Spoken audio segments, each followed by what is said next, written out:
कभी मौका लगे अपने जीवन में और तुम्हें लगे कि मेरे जीवन में दुख समाप्त ही नहीं हो रहा, मेरे दुख जा ही नहीं रहा, तो 5 बेलपत्र,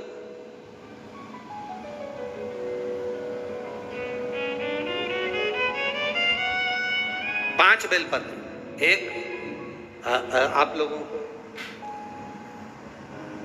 देखो, इस पत्र में शिवलिंग लगा हुआ है तो हम आपको इसी से समझा देते हैं। एक बेलपत्र जिसकी डंडी का भाग जल जहां से बहकर बाहर निकल रहा है, अशोक सुंदरी का स्थान देखा है ना सब लोगों ने, बस उसी स्थान पर पहली बेलपत्र। दूसरी बेलपत्र पार्वती जी के स्थान पर, अर्थात जो जलाधारी है वहां पर। तीसरी बेलपत्र शंकर भगवान के शिवलिंग के सम्मुख में जहां आप बैठे हो वहां बैठकर डंडी का भाग विपरीत दिशा में रखकर, तीसरा बेलपत्र।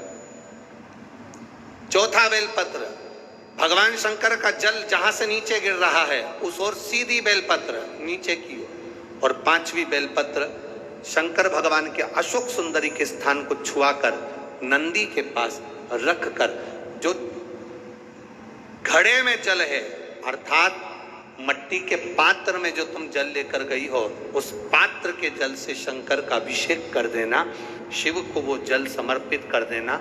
जिंदगी में कैसा भी दुख हो वो कटता ही है, वो दुख रह नहीं सकता, ये निश्चित था।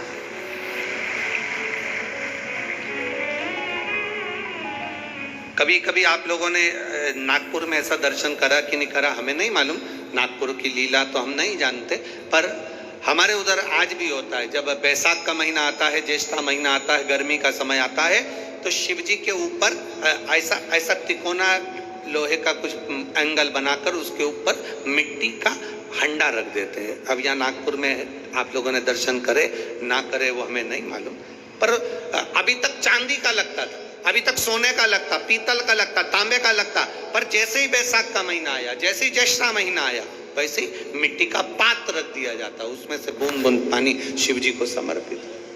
करें दर्शन यहाँ पे, किसी ने करे यहाँ रखते हैं लोग, ठीक है।